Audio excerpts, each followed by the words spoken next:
All right, in this video, I'm going to show you how to rebuild an E39 M5 alternator with off-the-shelf parts. Now, in 2025, these parts are, well, this alternator is about $700, $800 from B&W brand new.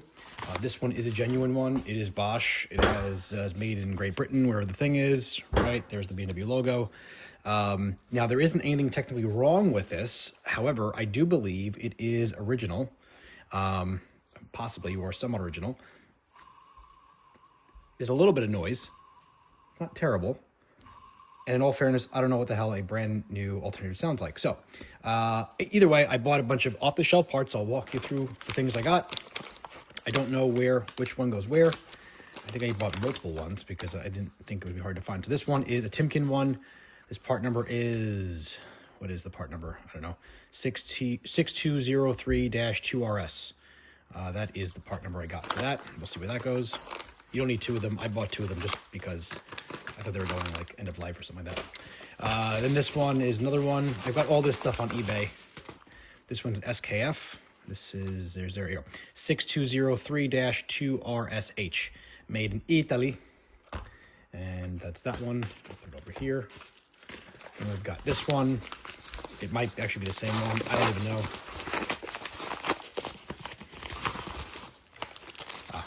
This one I think is this one right here. There is no part number on here, so I'll have to track that. Actually, there is one. Hold on. Let's see if I can read it. B17-99DGS is an NSK bearing.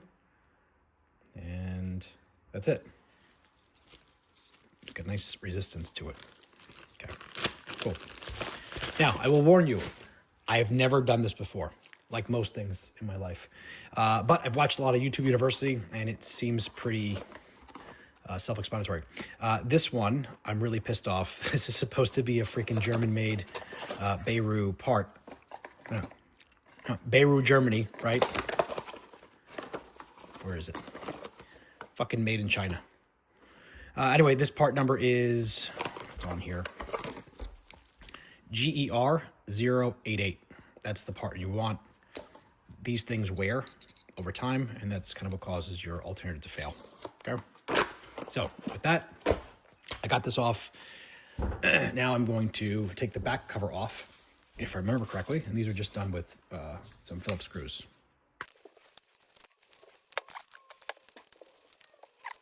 Open up.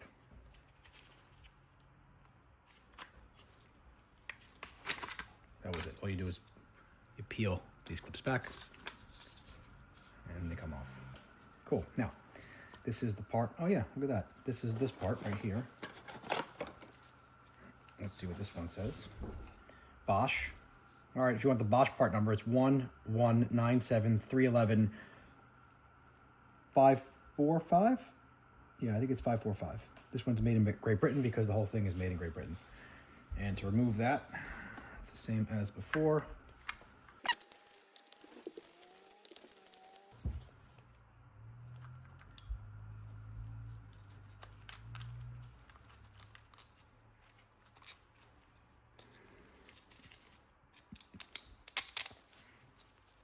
I need to put the screws back kind of where they go.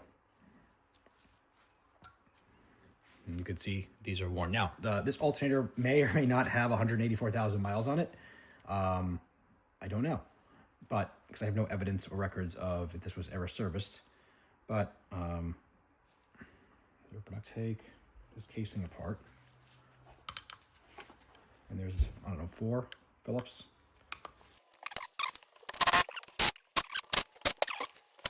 Well, let's see. I will make note of orientation. I'm gonna get a pen. I'll put a spot on the underside.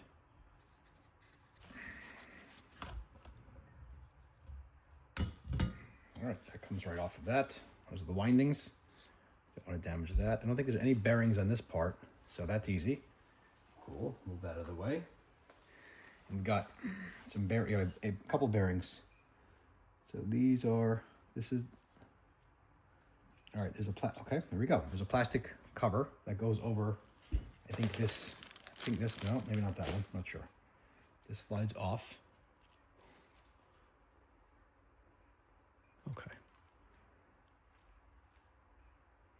So we'll clean that off. Yep, making noise and very loose. Loosey-goosey. All right, so we'll take that off. I don't think these come off. All right, a little out of order here, but I noticed that maybe a little penetrating oil will help make this easier. I'll take the nut off later on. Access to behind this pulley. To get this nut off, it's a 24mm socket. I grabbed my big old Bertha and broke it. I mean, it was like 2 cracks and it just opened right up. So there's no need to kind of kill this thing or kill yourself. So get this off. That should come off. And what is it? There's a washer there. We'll just put it back the way it was. Yeah, put it back the way it was. Okay, cool. That's that. And then there is a bearing, I think here, that we'll want to get out. My next step is figuring out how to get this bearing off. You know, I'll be honest, I never understood why you need a hammer to work on a car. Now I understand.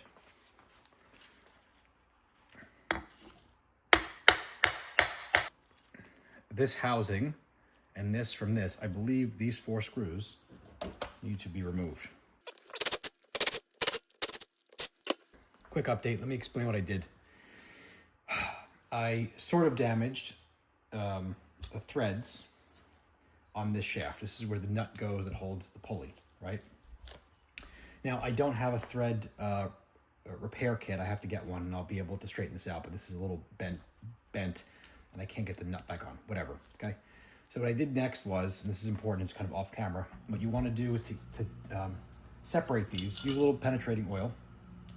Hold on. Use a little penetrating oil to get on the shaft here. Then, you know, this is obviously gonna be attached, like so, sort of, and get some pieces of wood so that this piece doesn't hit the ground and it kind of floats. And then what I did is I used a punch. I'll show you how I used it. In the set, at least in this one, this Bosch one, I put the punch in the center of it, which I should have did before, and I hit it with a mallet for a bit, and it started working its way through, and then it eventually fell out, right? And now it's done. Now it's removed. This bracket will need to be reattached. This is what these screws that I used before were held on, and my understanding is that's what sandwiches the bearing, this bearing, in place. So when you do this plate, and you put these screws in, that holds that bearing in place. This is sort of like it's a washer of sorts. It only goes one way. It has a beveled edge. The beveled edge goes down, and it holds or interfaces with this one giant bearing. This is the big one, I believe. Yep, that's the big one that came not in the box. So also what I did was I used a brass wire brush to clean the carbon off of this as well. Next, I need to get a puller, or I might use 2 screwdrivers to pop this bearing off of this shaft here as well.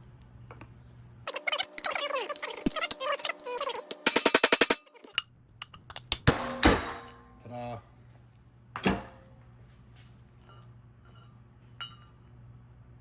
This one is is there a brand on this one? Can't see. It's loose. And it makes some noise. Next, I'm going to get some brake cleaner and clean the crap out of this casing. All right, gave the casing, this guy, a couple shots of the Wycon or Vicon Zinc 550 spray. This stuff is great. All right, next step is I need to go get a thread chaser thing to fix this. And then I need to get a what do you call it? A puller, because this thing isn't going to work for this. So I can remove this, put the new bearing on this piece, and then press the bearing, the big bearing, into the bottom of this, and then I can keep going.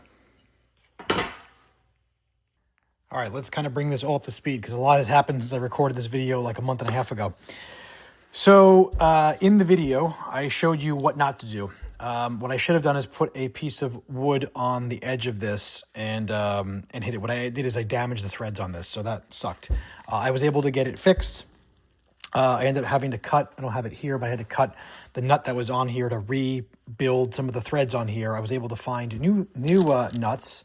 Just so you know, it's an M16 by 1.5. Yellow is coated. You're welcome. So I got that. That's all good. And then I was able to extract this bearing that was on here. This is on the back side where the brushes are. The part number or the model number that I used, there's two. They're virtually identical. There's an SKF version that's got that.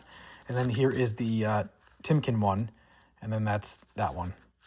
There's the part number for it. Okay, so those work fine. Then, of course, there's a big behemoth bearing that goes on the front of the case here. And in the video, I showed you how I removed, this whole thing from there, got that out. Was able to get that out, drove that out with, I think I used like a socket to knock it out. That came out. To put the new one back in, I put this in the freezer, banged that in with a hammer. Where's my hammer? And a block, and just kind of knocked it in. Wasn't that hard? I mean, it took a number of hits, but I was able to drive it in there. Make sure you drive it in uniformly. And then not described in the video, just kind of showing you where some of these pieces go, right? So there's this thick washer. It's kind of beveled on one side. The pointy side will go down towards that. Okay, that rests there. And then when you're ready to put all these pieces on, this pointy edge comes through that hole. And then, all right, so don't forget, you're going to, once you got the bearing in there, you're going to put that plate back in there, the screws, go back to the top piece, and it'll be like not pokey side, but you want to have it look like that. All right, next, what you're going to do is you're going to do a little penetration. If it doesn't go, you want to give it a little, I heard this the other day, got me laughing. How's your father? So just punch this through and it'll drop right in. It might be helpful if you use a little bit of lube on the sides of the shaft to get it in there. All right, once that's back in there, you're going to take the nut. There's a beveled edge. Beveled edge goes towards the inside, and you're going to have to use a 24 millimeter socket to take that home. All right, off camera, I was able to bring that back home. Basically, I put these two pieces on a vise, hit the 24 millimeter on this, and hit it in so that it comes home. Next part, you're going to put the pulley adapter back on, the washer, and then in my case, a new nut, which I have to kind of get started and then pop it on. All right, my friend Hercules over here helped to encourage the nut. Like I said earlier, I had to repair the threads. They were good enough to get tightened. And then once I got past the first couple of layers of threads, I had to really encourage it. So that part's done. If you need help, you can always take a screwdriver and put it through, some of the fins here to kind of give you some control. Otherwise, the whole motor will spin and slip. But I was able to get that tightened on there. Nice and good and tight to spec, and now she spins freely. Next, you're going to assemble everything back the way it was. You're going to get your new brush thing, and you're going to assemble it this way. Kind of pushing in, and then putting the screws back into place. Cool. Once that's done, then you can move on to the next step.